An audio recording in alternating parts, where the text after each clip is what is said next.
All right, everybody, double check your gear, make sure it's all on board. Pray you didn't forget your bug spray. On the rivers of the Amazon. Wow, it's unbelievable. This river can kill you in 1,000 ways. In the waters of the Anaconda. There's a legend Shirishama worshipped giant snakes as gods, protectors. Snakes? No matter what you see. This skin is 3 or 4 years old. Whatever shed it has grown since then. No matter what you hear. What was that? There's something down there. That's right. I really mean it. I really mean it too. Faster, come on! No matter what you do. Oh my God. Danny! He's not breathing. No! TriStar Pictures invites you on a journey into the grip of fear.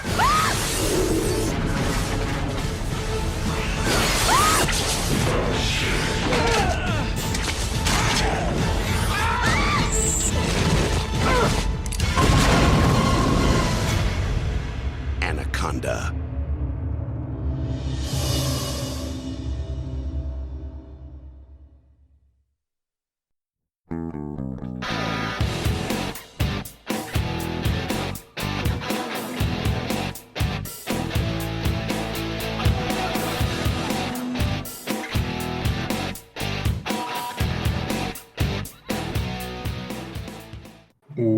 Welcome to They Call This a Movie, testing the strength of friendships one terrible movie at a time. Subscribe to the podcast and iTunes on podcast services by searching They Call This a Movie, and find us on Twitter and Instagram at TicTamPod. That's TCTAM Pod. Welcome back to They Call This a Movie. This is Anthony Delvecchio, and with me as always is Dan Aquino and Mark Myers. Say hello, gentlemen. Hey, friends. Hello. Am I a bad person if I am? Yes. Okay, we can move on to what's going on. If I am slightly rooting for my niece's team not to win this weekend, just so I'm not forced to go to Florida. No. Yeah, No, nobody wants to go to Florida in almost August. Yeah. Where it's like 99 degrees constantly. Yeah. Yeah. It's one of those things like, oh, it'd be great for her. She gets to go to like nationals for the thing. I'm like, but I don't want to go to Vero Beach, Florida. Well, can I present you another option? Yes. They make it and you don't go. True. Because listen, everyone knows you love your niece, which is great. You should. You don't always have to go to these things. Self-preservation. Yeah. Yeah. There'll be plenty of other tournaments. It's slightly part of my personality because her parents can't make it. So I'm like, she won't have anyone. And she's like, yes. Yeah. A week away from parental supervision, including my uncle. I didn't think about that one, did you? I'm going to counter it a little bit, is that we don't get to see them at all outside of the games. So she does have no parental supervision, no matter what, in this case. But yes, I appreciate you thinking I give her any parental supervision at all and not just live to embarrass her at all times. I mean, that's enough. I think that's what parental supervision is, about 40% embarrassing them, right? Yeah. Yeah, I just wish the younger one could get embarrassed. It's no fun. She just laughs at me when I try to do it. Oh. Or just stares at me like I'm an idiot. I'm a big fan of not going anywhere. I think that's the key. That's true. Yeah. That is consistent with your milieu. Yes. I already took the week off, so I'm going to do something whether they win or not. You go see Barbie or Oppenheimer. Oh, that's this weekend for the younger one's birthday. So Oh. let's see Barbie. Well, one this week and one next week. There you go. Yeah. Perfect. Double feature it. No. You got to go see one and then right into the other one. Yeah, Barbieheimer. So what's the order? If you're so I think you got to go see Oppenheimer early, and you finish it off. Yeah. You have to leave with the fun. All right, so you're saying go through the horror that is the creation of the atomic bomb. Yes. Cleanse the palate with Margot Robbie as Barbie. Correct. Yeah. Okay. That's not bad. Or Ryan Gosling as Ken, deciding on which side you're on. Sure. I think, should we worry about the people who do the opposite, who Barbie it up first and then Oppenheimer it? Yeah. Okay. Put them on a watch list. Yeah, those are just masochists. Yeah. They're like, I can never be happy. Yeah. Because I think the Barbie, you're you're missing out on the feeling walking out of Barbie if you go see Barbie first and then you immediately go and see Oppenheimer, because you're not going to be able to have that after the afterglow, I suppose. I was trying to nudge my wife to go see Oppenheimer, but because I was doing one of those things like, oh, well, I'm off this Friday. Maybe we could go to a movie. Like, I hear Oppenheimer and Barbie are out. What would you rather see? I don't care. Hoping she would say Oppenheimer. Like, no, let's go see Barbie. No, all right. That's fine, I guess.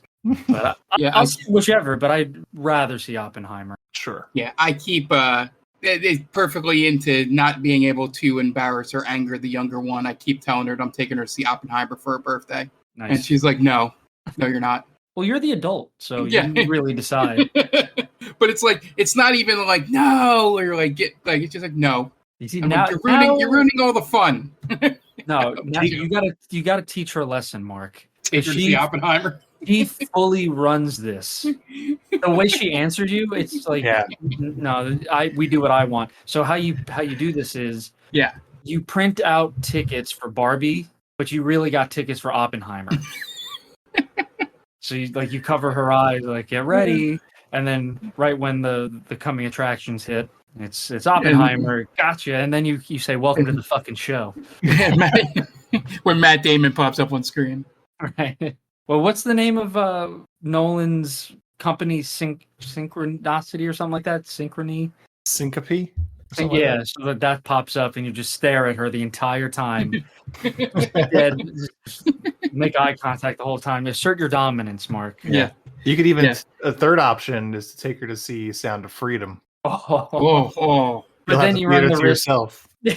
But then you run the risk of the AC not being on. Yeah. You'll have the theater to yourself when in a sold-out show. As much as I would love to torture that, I would have a lot of explaining to do to her parents when she starts explaining the plot and goings on of Oppenheimer when we get home.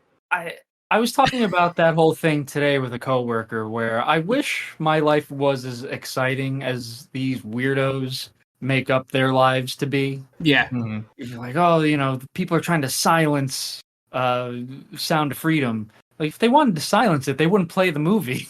Yeah. That's the most effective way of silencing a movie. Yeah. Exactly. I just wish it was... I could create an exciting world like these people have. Oh, yeah. 100%. Everything else reality is just a lot duller than what these people think it is. That's what it is. There's a nefarious plot behind everything. Yeah. But they ignore the actual nefarious plots, usually rooted in capitalism. But what can you? Well, it can't be perfect, I guess. But anyway, we have a movie to watch that isn't Oppenheimer. It's not Barbie, and it's not Sound of Freedom. It's even better. It's even better. They don't make them like this anymore, man. To sound like a boomer. But this week was Dan's pick. So Dan, why don't you introduce? No, actually. Week? Oh wait, this was Mark's pick. It's my pick. Yeah. Right. I had a moment of like an internal freak out. I was like, I picked this? No, I didn't. Did I? I apologize. Last week was your pick. Yes. Correct. Yes. So this week is Mark's pick. So Mark, introduced this week's movie.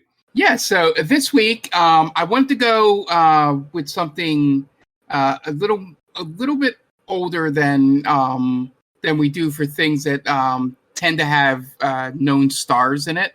I thought, we've done a lot of early 2000s things that are just like people know in the zeitgeist, but maybe not have ever seen.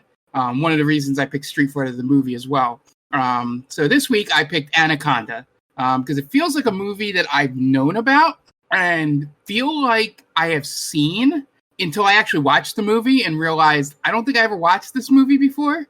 But just living through, the time Anaconda was out, it just felt like, it's the big snake movie. But the other reason I chose it was because I had heard the rumors about John Voight's voice, and I'm so glad that it was as advertised. And just the fact of seeing like Owen Wilson be like a bit part in this was really weird.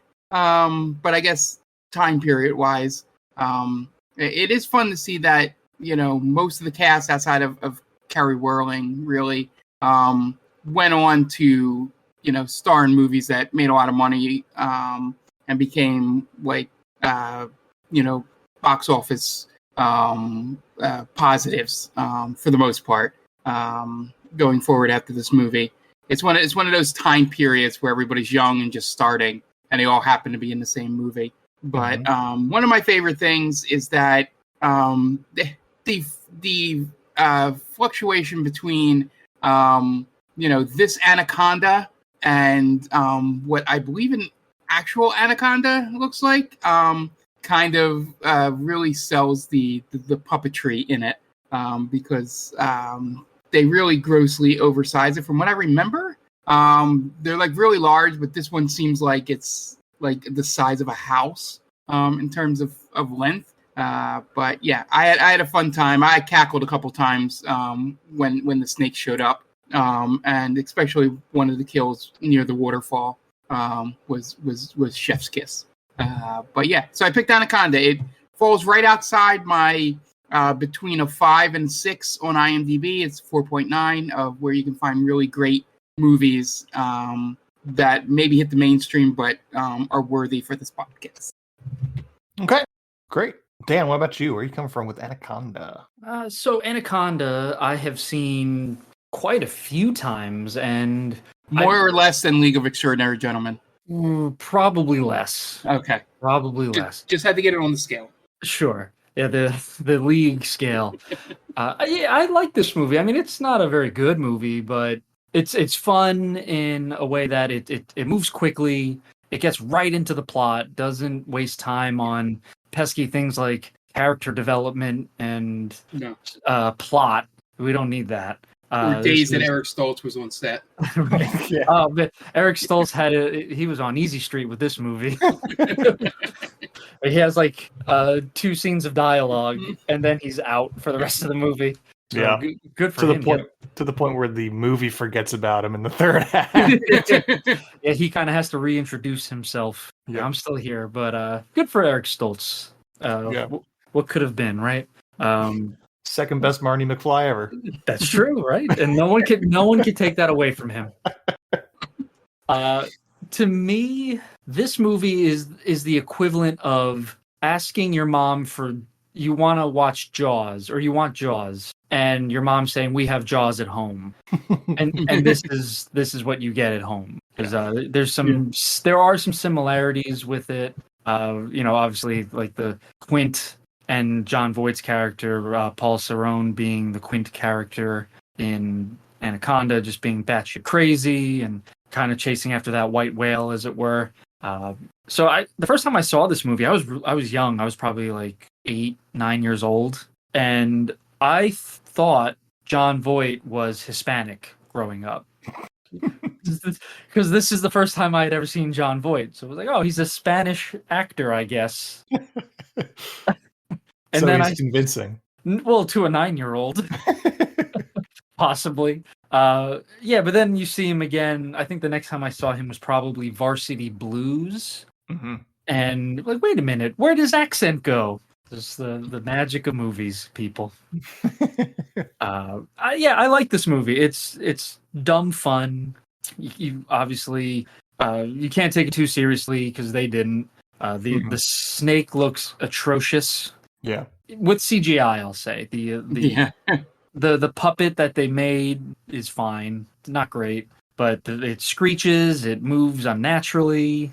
I think my favorite thing is I never noticed this until this watch around was that Ice Cube mentions his song. It's a Good Day at the beginning of the movie, so that made me wonder: does Ice Cube exist in Anaconda? Yeah. He also didn't have to use his AK. That's true. He used the pickaxe, which is not as effective, but he got the job done.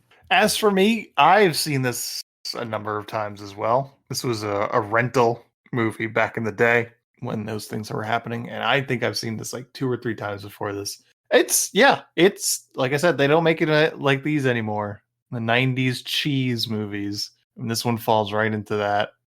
It's not good, but it's a lot of fun. So yeah, I enjoyed the time watching it, and a cool 89 minutes, Yeah. Yes. which was nice. I didn't remember it being that quick, but yeah. Yeah. I feel like hearing you guys say you've seen this multiple times going, before this movie, I could have sworn I'd be in the same boat as you. Yeah, of course I've seen this. But yeah, it's really just one of those movies that, as you said, there's a whole bunch of them from really this time period from like 96 to 99, really, of these type of just easy, get into the plot, quick 90-minute or less. Let's just have fun with the plot of the movie. And yeah, I just love the fact that every bad decision you could make on this boat trip, they make without question. Like, it's like, oh, this guy's stranded on the side of the road or side of the river. Yeah, let's bring him on board. Would you just leave him there? I wouldn't. I feel like you don't want to say yes, I know, it's like, but you kind of want to say yes. yeah. Part of me is like, it's one of those, like they say when you're playing tabletop games, it's like, am I metaing it a little bit because I know what happens to the character that we bring on board, right? Or the person, or would I just be the nice guy? I probably would just be the nice guy, but it just feels like, and it's not even like John Voight's character's hiding it that he might be a bad guy, which is also funny. I think from the get-go, he's just creepy. Yeah. I think the biggest mistake is they went down the river without a guide to begin with. Mm-hmm. Yeah. Well, they had Mateo, who was the driver, but he wasn't a guide. Right. And he's just there. He drives the boat. Like, you tell him where to drive it, he'll drive it. But he's not a guide of any sort. It's Eric Stoltz being thinking that he knows what he's talking about is their eventual undoing.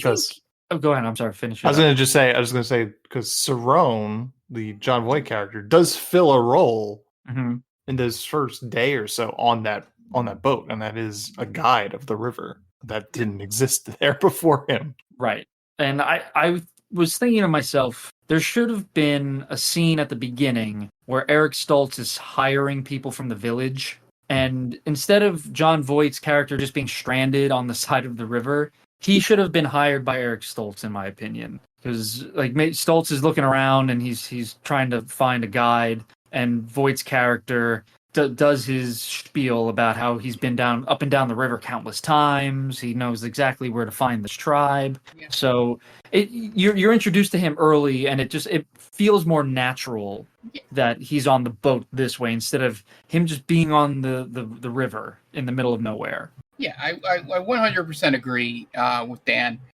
in that if you're going to, the way they introduce him in this movie, if you're going to have him have the look between him and Mateo in the boat, that sort of gives it away that they're kind of working together. Why not just have him on the boat from the beginning? Like maybe he's Mateo's friend, or he's someone Mateo uses to, he's the driver and he's the guide, sort of thing. Like hiding that, they're working together. Would only work better if you actually hit it and not have them do knowing glances to each other at the very beginning. Were they working together, or was it just that they knew each other? I think they were working together because there's the newspaper clipping that has both of them together. Right. So that was in Danny Trejo's boat. Yes. But knowing each other and then working together for this elaborate plan to steal this boat or to use this boat are two different things, right? Yeah. So they've chartered the boat with Mateo, and Mateo and John Voight has created this plan to have him stranded out there in order for them to basically commandeer this brand new boat. That's what I took it as. Now, obviously, I could be wrong, but that's Maybe what I I'm assumed. Wrong. Yeah. I was just assuming that Mateo knew who he was, and they weren't saying anything because Mateo didn't want them to know. It never really accomplished anything, this whole thing. Well, maybe they were thinking to capture the Anaconda and make money was what I think the plan was. It's such a weird way of doing it too. Like you said, Mark, everything had to work perfectly for this to happen, and some of it you couldn't do on purpose. Some of it just happened like for instance, the line gets stuck in the propeller, Right. Yeah. forcing Stoltz to go into the water, right? How Yeah. can you predict that that's going to happen exactly where you need it to happen? Mm-hmm. I'm and the what else? They lose the what is it? They lose their oil, right? Their gas. They lose their Gas. gasoline, but totally by accident. Yep. Right? John Voight's character doesn't release it in like if there's some crazy stuff going on, he doesn't accidentally release the barrels of oil or gas, right? They just happen to fall off. Yeah. So his plan only works if miracles happen. Yeah. Right. And I just think it's weird that he went out into the river to be planted there for them to pick him up eventually, when they could have just been like, oh, this is Mateo was like, oh, this is my, another guy. Yeah, I think it's mostly the writers overthinking it, to be honest. Maybe we're overthinking it. Yeah, that could be too. Possibly. Yeah, I think it's supposed to add that level of mystery to the character. Like, who is this random person on the side of the river? Whenever we ever done that before, Ant? Overthink something. Exactly. Yeah, I think what's missing is an actual scene between Mateo and John Voight's character, Cerrone, of them paying off those glances at each other.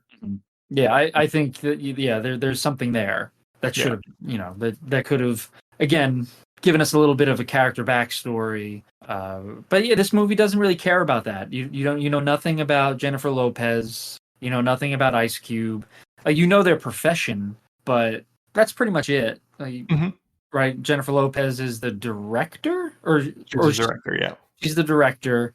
Ice Cube is the cameraman. Yeah, and that's all you need to know. Mm-hmm. Yeah, and a movie full of tropey characters. Yes, yeah. I liked how Owen Wilson's character totally simps for Voight. Yeah, like in the middle of the movie, like just out of nowhere, Owen Wilson's character decides, I'm going to follow this random guy on who we found on the side of the river over all of my coworkers who I've known presumably for some time, and it just comes out of left field. Yeah. He just jumps right on that. He's like, "Ooh, man, millions of dollars, huh? That's me." Some of that. It's interesting. Wow. He's basically playing a very similar character to his usual co-star Vince Vaughn that he plays in Lost World, Jurassic Park. Oh, very true. Guy looking to make quick buck. That's true. Yeah, and then he has the turn of heart, but Owen Wilson never gets that character arc. Nope. This movie's a lot shorter than Lost World, so thank God.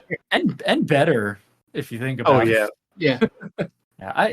I think the best thing this movie has going for it is it moves along at a good pace. There's no real breaks in it.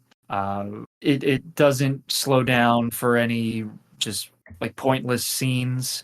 It's just breakneck speed. Yeah. The one thing that happened was I didn't, really check the time until like close to the end. I saw there's 20 minutes left. And then I was having so much fun in that last 20 minutes. I was like, they can't just keep going. This has to be 20 minutes already. It was one of those like, it felt quick, but then you were like, no, they just keep doing stuff and it's awesome. Yeah.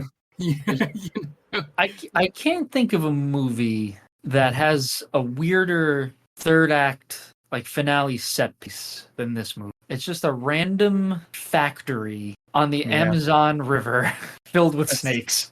Yep. Yeah, that is also filled with human bone that is ash for some reason as well. Yeah, just like it felt as if they were trying to see how far they could take this movie. And one of them just said, the final act isn't going to be on a boat. It's going to be in a random factory filled with snakes. There's going to be 2 anacondas. And fuck you if you think you could stop us from doing this. And it's just a short boat ride away from a supposedly lost tribe. Right. Yeah, they built the factory right up the river from the lost tribe. Yeah. Trying to see filming locations if there was like any. Yeah, I'd imagine the third act is probably filmed on a set. Yeah. Right. A back lot somewhere.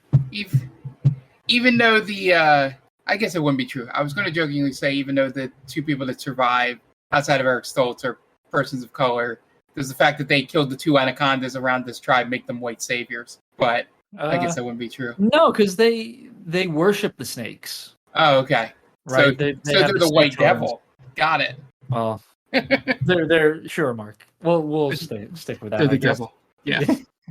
So as not to get canceled. Yes, they killed their god. They did. But it's I think it would have been cool to get a little bit. What was the tribe name? The Shibashaba? Shobashabas? Shirishari tribe? Shirishama. Shirishama.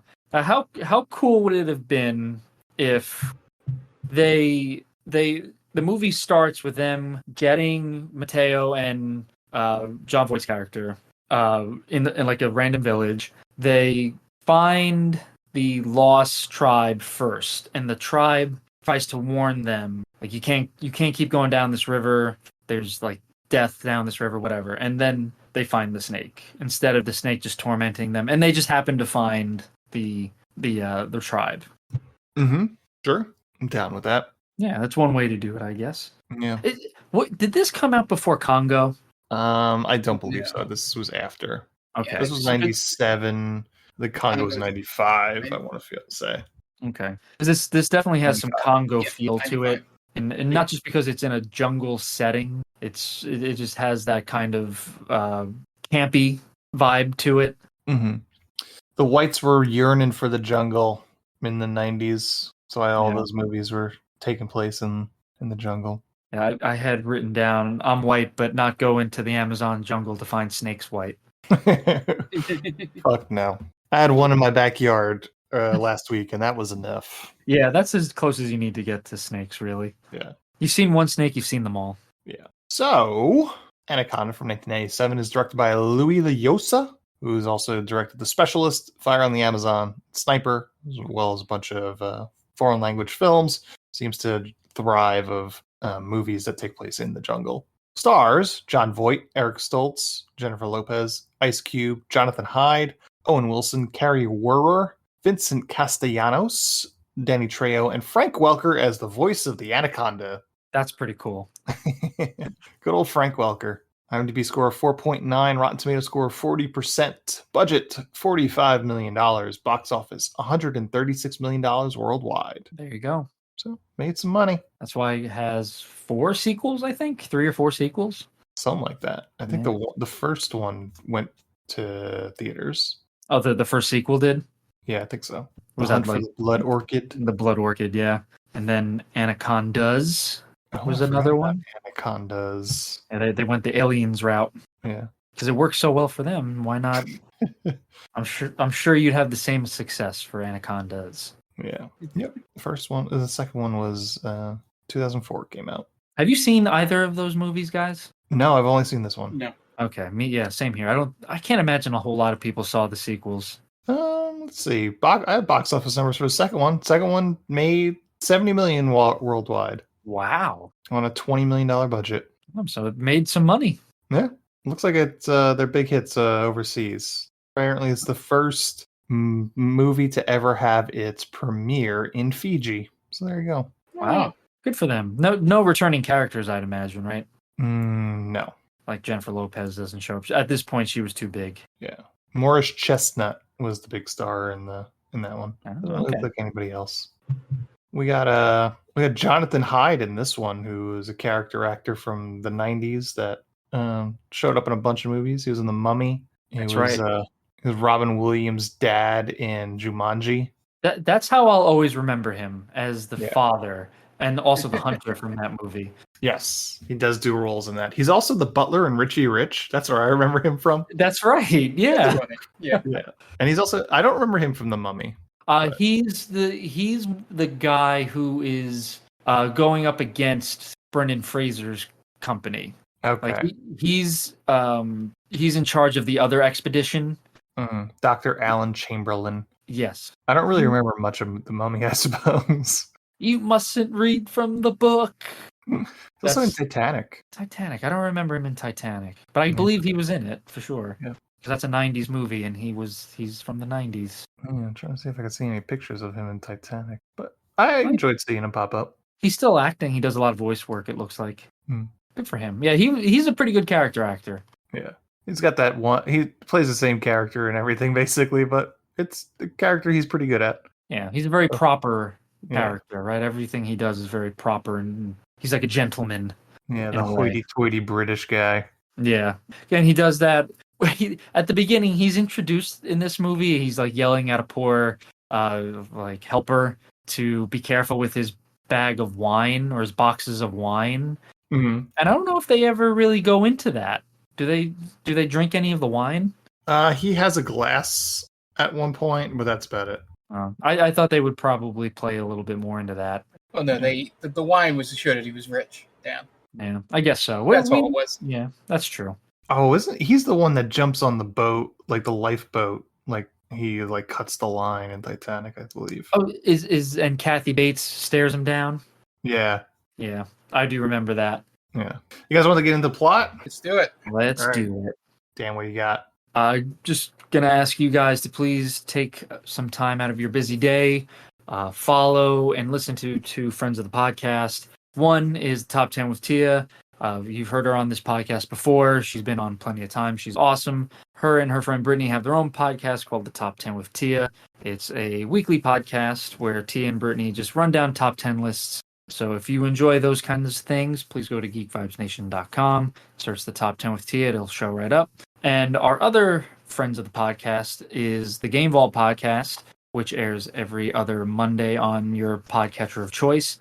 It is a video game podcast where our good friend Mark, Tom, and Jen talk about video games that they're playing, upcoming games in the news, video game news in general, and they also talk about the retro roulette game that they played that week. The retro roulette game is an old school game that they played. Could have been from the Nintendo, the Sega Genesis, the PlayStation, you name it. It's on their little wheel. So if you like video games, please go check them out at Game Vault Pod on all socials. Okay, great. And we are going to take a quick break, and you guys are going to listen to messages from friends of the podcast. So we will be right back. Hey everyone, this is Steve. And this is Adam. And we're part of the Hop Nation USA podcast, Pittsburgh's #3 craft beer podcast. Join us every Friday for new beer reviews. We'll talk about the news, history, and homebrewing. Plus, we'll sit down with the best brewers and industry personalities that'll have us. So whether you're a casual drinker, a hazy boy hophead, or even if you're a whale hunting cellar hoarder, just search Hop Nation USA on Apple, Spotify, or your favorite podcatcher and join the nation.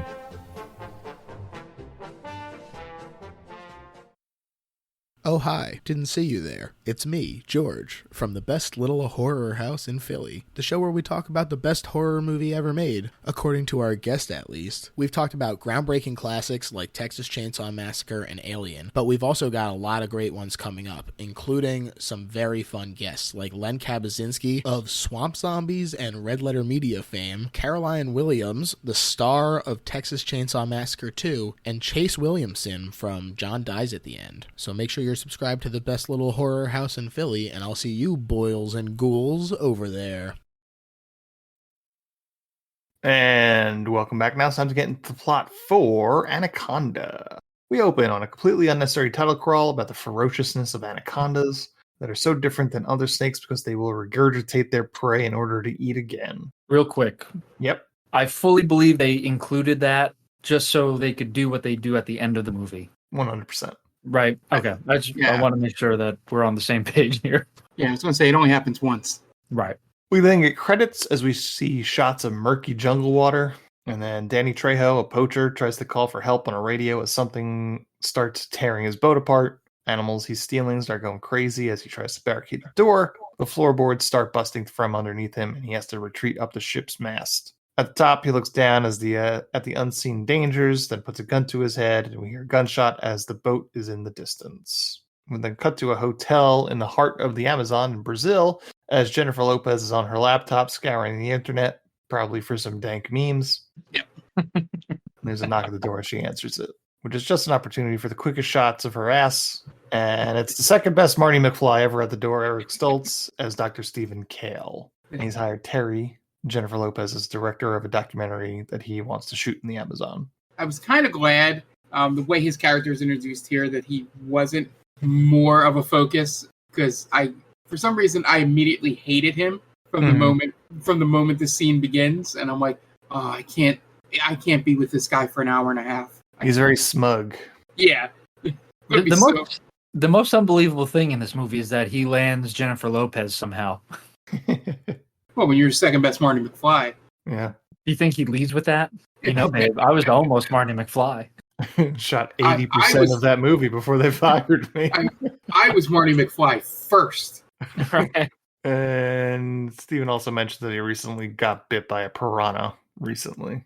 The next day they load up the boat and we get to meet all the other characters, including Mateo, the captain of the ship, production manager Denise, Ice Cube, the photographer, Owen Wilson, who's just there, and host of the documentary, Jonathan Hyde, who plays Warren Westridge, some hoity-toity British host. They set off and they start shooting some footage on the boat as they head down the river. During a rainstorm, they come across John Voight in a boat that's stranded and they bring him aboard. But they tell him they can't bring him back to the village because they're going the other way. He says that he knows another village down the river they could drop him off at. So he comes along with them and shows them how he fishes with a spear, tells them that he's from Paraguay and all about his life. And his name is Cerrone. It's such a random South American country to make him from, too. He couldn't just be like Brazilian, you know. Yeah. They had to... Is it because... I guess it was written in the script beforehand. I was going to say, was making him from Paraguay the excuse that, okay, maybe people don't know what people from Paraguay sound like, so we can get away with this? It's random enough. No one's going to double check. Right. No. I don't really know if I place it as anywhere in South America. No. It's definitely an accent. It's definitely an accent. Yeah. You think Voight's probably upset that he can't do this anymore, probably, right? I can't even pretend to be a Hispanic person anymore. Right? Yeah. The woke left took that away from me. I can't say explode anymore. Cerrone was going to make an appearance in the sequel. He somehow survives. Yeah, well, that's what the wink was, right? I don't get that at all. Every time I see this movie, I wonder, why did they include that?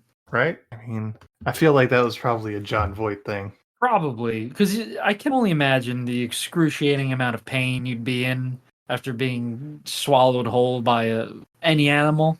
Yeah, after being crushed, right? Yeah, crushed, almost dissolved, and thrown back up. You have the wherewithal to wink. Yeah. And not be screaming in pain. Mateo, meanwhile, gives suspicious glances in Cerrone's direction. Cale tells him that they're looking for a lost tribe of some sort, and John Voight, whose name is Paul Cerrone, says he's seen them before and he could take them to the lost tribe. At night, everybody's having a good time, drinking on the boat, and Eric Stoltz and J-Lo get more acquainted as they talk about fireflies and their mating habits, and they start making out. Meanwhile, in the jungle, a panther gets killed by a massive snake. That's the Anaconda, which is the name of the movie. Hey. The panther makes a surprised face. Yeah. Oh, yeah. Just like a real quick, like blink and you'll miss it. But when the anaconda strikes, the panther makes this whoa face. I wasn't expecting that. Yeah. It was the anaconda popping up here is a very I know it's memes done to death, but the Leo snapping and pointing at the screen. Yeah. Like the anaconda. That's the anaconda. Well, they have a shot of a real panther and then cuts to a fake panther. I noticed that too. I don't know. What are you doing? Why would you do that? I mean, obviously you can't kill a real panther, but I mean, can you? You can, but people wouldn't be happy about it, I'd imagine. Yeah, that's probably true. Just have it be a fake panther the whole time. Sure. The next morning, Westridge is out golfing on the boat and exchanging words with Ice Cube, who's playing rap music loudly. When they come across a totem in the middle of the river that Cerrone says it's from the lost tribe, the Shirashima. And Cerrone tries to tell them the story of the Shirashima, but Cale interrupts his story and tells them it's the story of a completely different tribe. So they start measuring their dicks and they get snippy with each other, arguing over which way to go next. Cale tells Mateo to go the way he thinks is right, and Cerrone storms off. At night, Denise and Owen Wilson go off the boat and into the jungle to record some jungle sounds and to fuck. But as they start to undress, they start getting chased by something. Yeah, because Owen Wilson has the weirdest line of dialogue earlier in the movie where he goes, "Doesn't the jungle just make you horny?" Mm-hmm.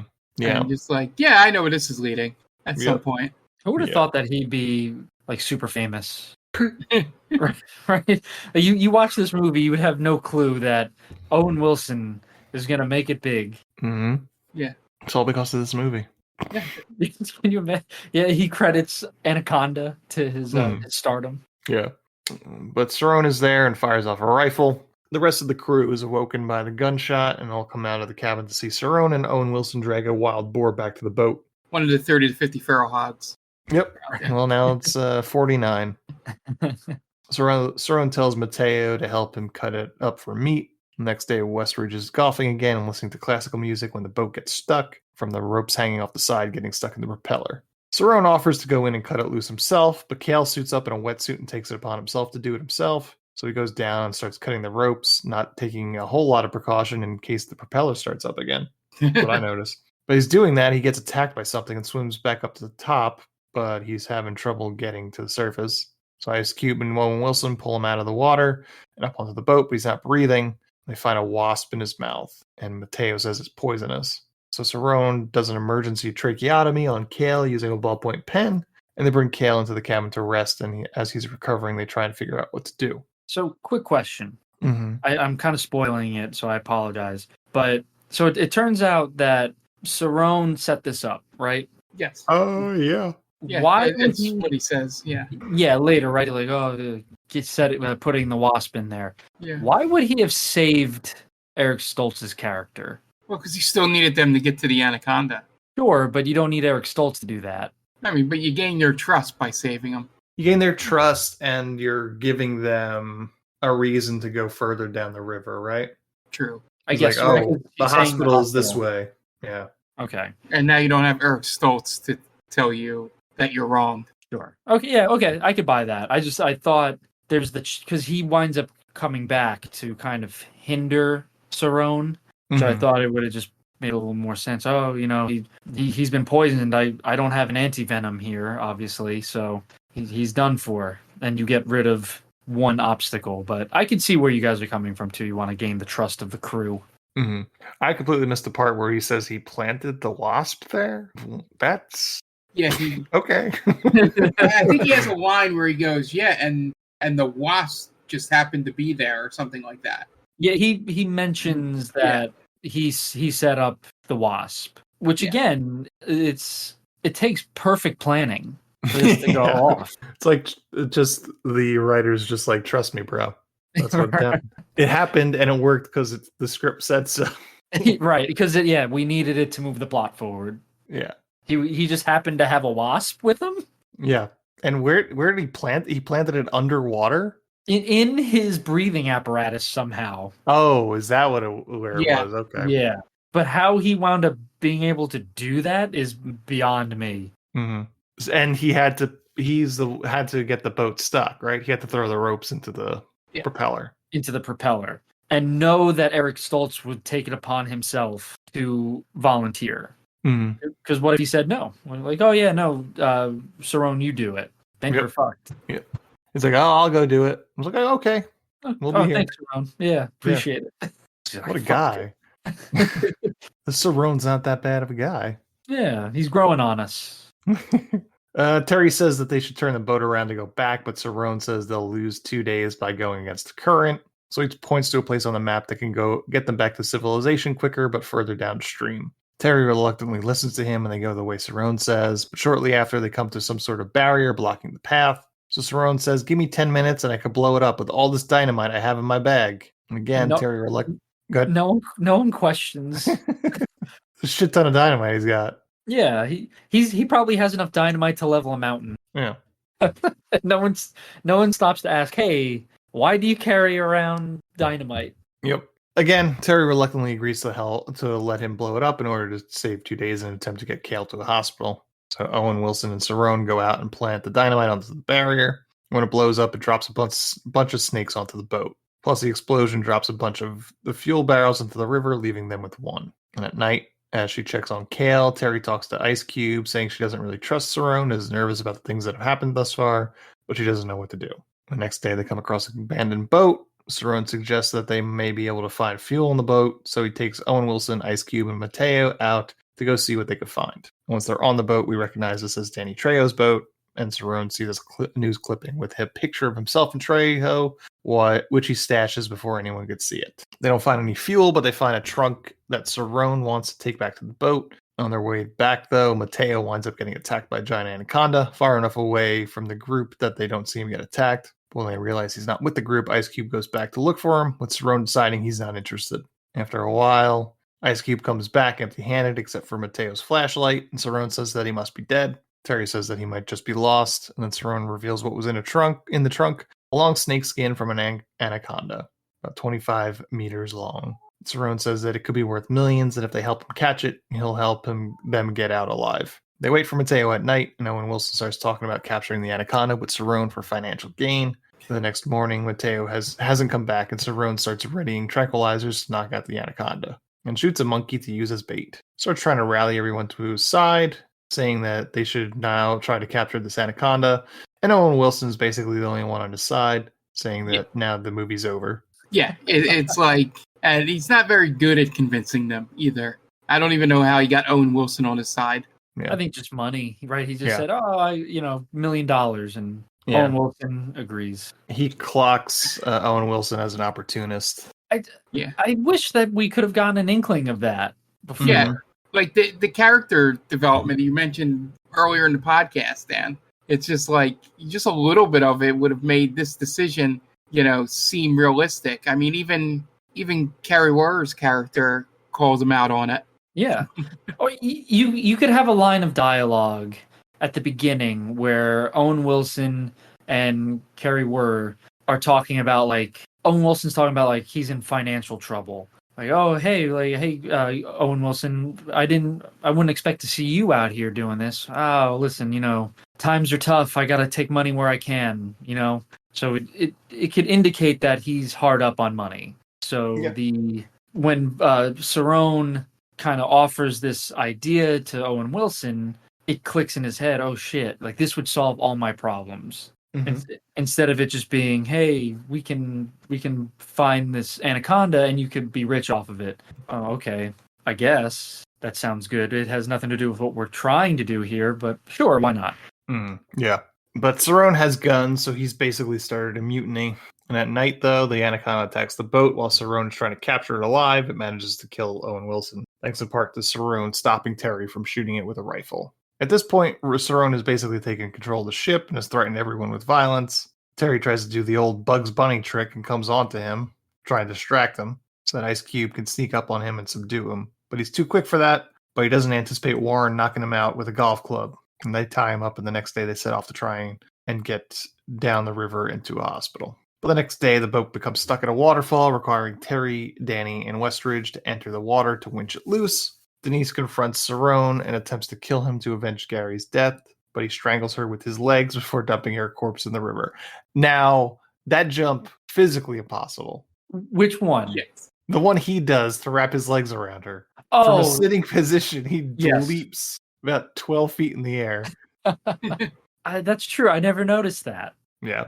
Interesting. Yeah, I think, I don't know, it's a weird scene as well. Because why is she getting close to him? Well, she's going to kill him. She was going to kill him? Yeah, she's going to kill him because she blames him for Gary's death because he stopped J-Lo from shooting the thing with the rifle.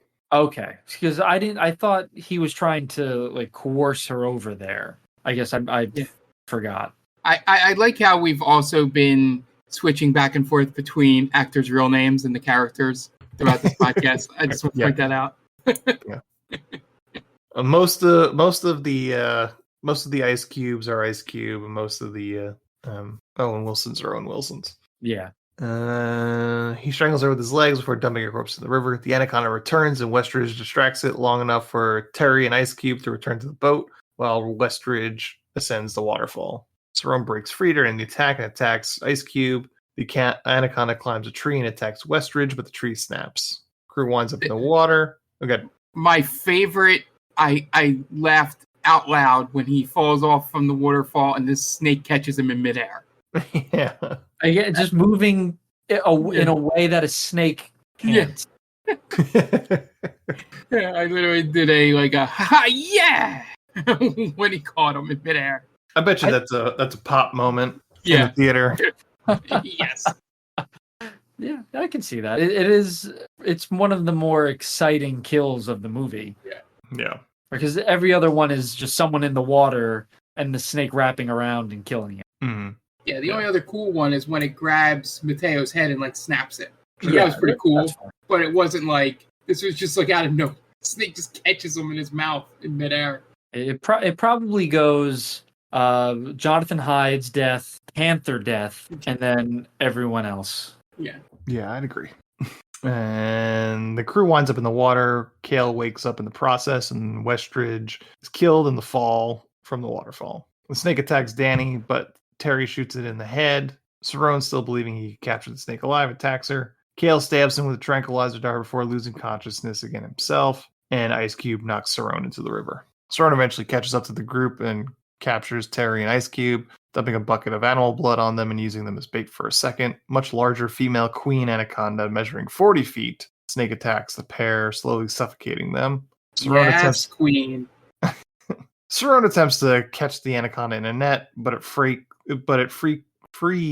breaks free and attacks him, eventually swallowing him whole, while Terry and Ice Cube watch as they escape their bonds. The anaconda gives chase to Terry, who retreats into the building and finds a nest full of newborn anacondas. Snake regurgitates still alive but partially digested Cerrone, who winks at Terry and then the snake chases Terry up a smokestack. I will say, I think the effect, or at least the camera shot they use for when Cerrone is swallowed whole, I thought that was I thought that was pretty interesting. Sure. Yeah, it was a cool shot because it's the way the camera is. It looks like it's inside the belly of the anaconda. Mm-hmm. So you just see him getting feeded in, I guess. Yeah. And then it cuts to a horrific CGI shot of his legs dangling. Mm-hmm. It looks so bad. Ice Cube pins its tail to the ground with a pickaxe and ignites a fire below the smokestack, setting the snake on fire. The resulting explosion sends the burning anaconda flying out the building and into the water. As Terry and Ice Cube recuperate on a nearby dock, the anaconda resurfaces, but Ice Cube kills it with an axe to the head. Afterward, the pair reunites with Kale, who begins recuperating on the boat. While floating downriver, the trio suddenly locates the Shirashama tribe they were originally seeking, and realizing Cerrone was right, begins filming their documentary as the movie ends. And that is the end of Anaconda. I don't really think there was much to video there. Everyone's dead. Yep. Yeah, it's just the tribe. It's just going to be videos of the tribe. Right. What do you do there? Now the Shirashama are going to kill them, too, for encroaching on their territory. For killing their god. For stealing their souls. Yep. Right? Isn't that what most of the tribes believe? If you take their picture, you steal their soul? I think you're thinking of the Amish. Okay. Shirashama, Amish, what's the difference?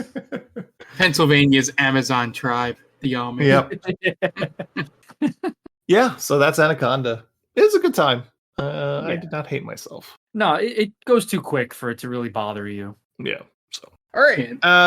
We're gonna take a quick break, and you guys are going to listen to some ads, but we're gonna be back for a third segment. So listen to those ads so we can pay those bills. So we will be right back. And welcome back. Now it's time for our third segment, and this week we're doing a fantasy draft. And what are we gonna pick for a fantasy draft is worst accents in movies. John Voight has a terrible Portuguese accent, according to the internet, on this movie. We're going to take their word for it. But so we're going to use that as the jump off point to start picking 4 terrible accents per person. And we'll see who comes out on top. So already picked the order. It's going to be Dan with the first pick, followed by Mark, and then me getting the snake. Hey, that's appropriate. The snake choice on at the end. So Dan, why don't you kick us off? Who's number 1? Who's the first pick? Who's the Justin Jefferson of this draft? Yeah, to me, this is the cream of the crop, the upper echelon, cream of the crop. Yeah. It's got to be Dick Van Dyke in Mary Poppins. That's pretty good. Doing just the worst Cockney accent ever. That was one of my backup picks. that was up there at my top. Yeah, to me, that is Hall of Fame level. Yeah, that accent. Yeah, I have 4 others, but I was like, I will make this my 4th choice if neither of them has said it by that time. So I'm glad it went first overall. It's really, really bad. Yeah. He's So the GOAT. he is, and I think what I like about it the best is how he acknowledges it still to this day, and he's just like, "Yeah, I don't know what I was doing. I'm sorry." Yeah, that's a good one. All right, Mark, your first pick. So I will take a personal favorite here. With number 2, I will take James Van Der Beek's accent in Varsity Blues. James Van Der Beek. I don't want your life. It's pretty bad.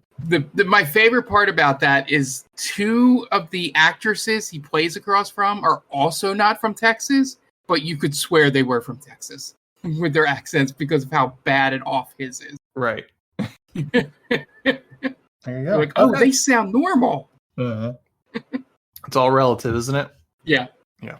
Okay, my turn is next, and I'm going to stick in the southern region, and I'm going to pick the patron saint of this podcast, Nicolas Cage, in the film Con Air. Oh, nice. Was Cameron Poe? Cameron Poe. I'm trying to think of like I know the bear, right? Put the bear down. Bunny. Put the bunny back in the box. Put the bunny, yeah. There's only 2 men I trust in my life. One's me, the other one's ain't you. That's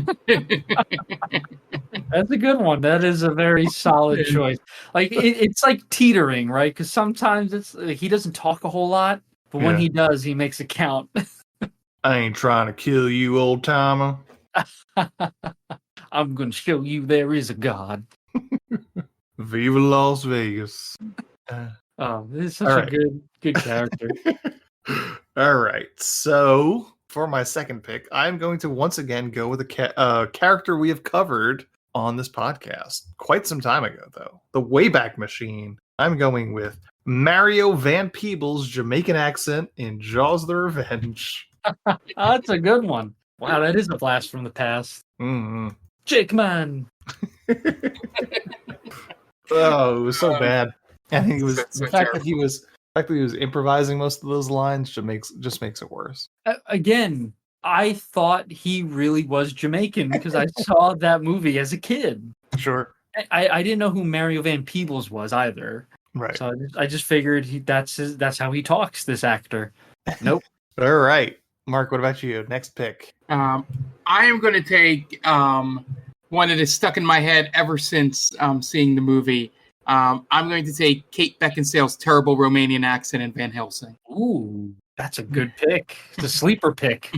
Yeah, it's like the one thing I can remember from that movie. And it's like like at no point did they say you might want to go to a dialect coach. Like, please, you're not the Count from Sesame Street. Like, yeah. Like, please. All right, that's a good pick. Dan, what about you? You got 2 picks back to back. Well, I'm gonna follow up on the tale of Mark here.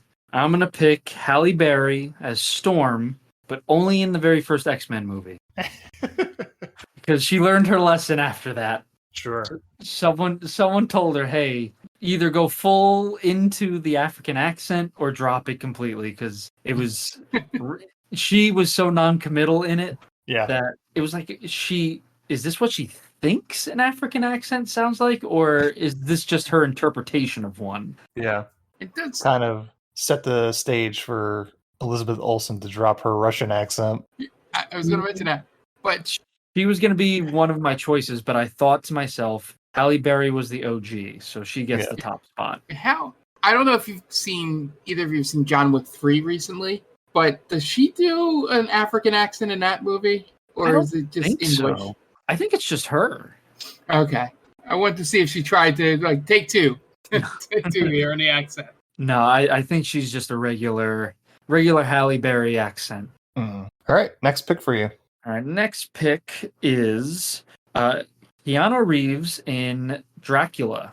Sure, that was on my short list. Yeah, was it John Harker, I believe he plays? Yeah. And just like a surfer British guy. And it's insane because he's acting right next to Gary Oldman, right? Who is British, and it's kind of an insult if you think about it. Like, you have an actual British actor, and then Keanu Reeves, who's trying to act British, but just can't figure it out. He comes close every now and then, but it's the surfer guy still just shines through. So he's he takes the third spot for me. Okay, good pick. All right, Mark, what about you? Next pick. I will admit Keanu Reeves was my next pick. Oh. So I'll have to go to pick 4. Which, going back to the Cockney accent, I'm going to take Don Cheadle's character in Ocean's 11. Okay. It's another really terrible Cockney accent, and I had the same reaction Dan had, that I did not know Don Cheadle was American until I saw him in another movie later. Sure. But yeah, I just see him, the British guy, Don Cheadle. What is he doing in Iron Man?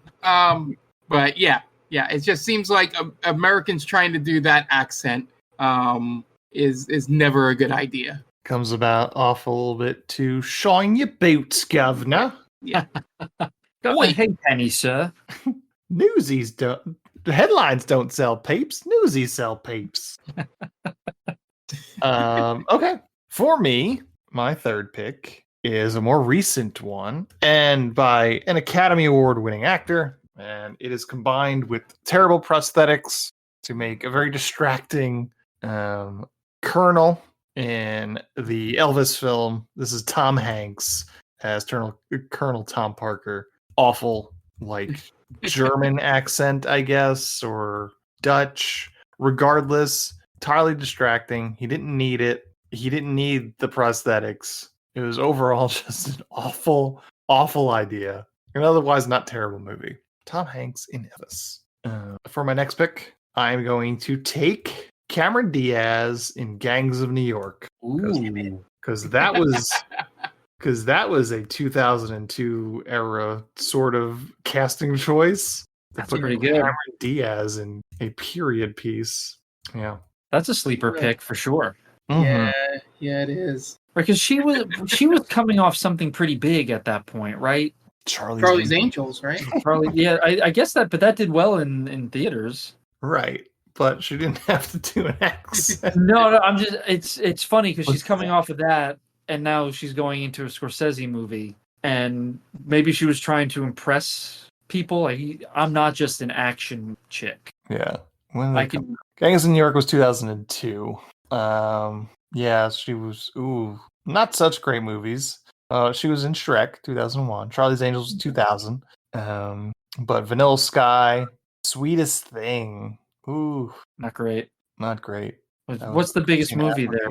Probably Shrek, I'd imagine, right? Oh yeah, I think Shrek is enormous. Yeah. But before that, it was Any Given Sunday, Being John Malkovich, and then There's Something About Mary in '98. Yeah, The Mask was her big break. Mm-hmm. All right. Mark, what about you? All right, since I got pick sniped again, with Cameron Diaz there. That's what happens in the middle, man. That's what happens in the middle. Yeah, it's rough. So I'm gonna have. I was picking towards a bunch of the ones that I had down in my ones that I would only care about. Sort of honorable mention stuff. So I'm gonna pick from a movie that I believe I may be the only person that has seen or knew it came out. I'm going to pick Orlando Bloom's Kentucky accent in Elizabethtown because it is a terrible attempt at a British man trying to be sort of Southern, but not Southern, but also kind of English at the same time. And just from what I remember from the movie, he just tends to use the word man a lot to try to keep his American accent. And it becomes distracting at times in the movie. It's a reset word for him. Yeah, it definitely felt like that throughout the movie, and it was there's plenty of actors from that region in America that you probably could have chosen. It's a being a romantic comedy sort of thing. Maybe you could have got McConaughey. I don't know to sort of play it, but yeah, it was really distracting. I had to pick this over. I'll say the one I picked it over after I hear Dan's final pick, but it was another bad American accent. Okay. Dan, what about you? You got fourth and fifth. All right. So I don't know if this one counts, Are we just doing 4 or? Oh, 4. Yeah, actually. Yeah, just one more down. Yeah. Okay. So that makes it a little easier because the one that I was going to pick, I don't think it counts. I was gonna pick Sean Connery in The Hunt for Red October. I see why. Yeah, as a quote unquote Russian sub commander. But I think what they do is they basically like take you out of the Russian at one point, right? So like Right. you're a part of the crew. So I'm not going to go that route. I think that's too easy. Instead, I'm going to go with a movie that we've covered and not too long ago. But I'm sticking with Steven Seagal in Out for Justice. Ooh. Yeah. Doing a terrible Brooklyn accent. It's just like, again, I think we made the joke on that podcast that Seagal probably watched The Godfather and said, I got it. And then that's what he decided to go with. Yeah. Nice. Feel like he has cotton in his mouth like Brando.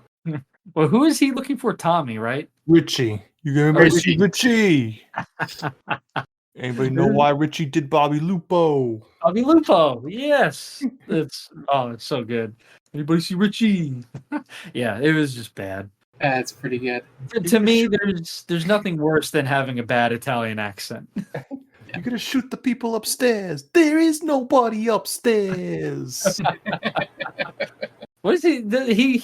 One of my favorite parts of that movie is when he kind of goes to person and just makes fun of them.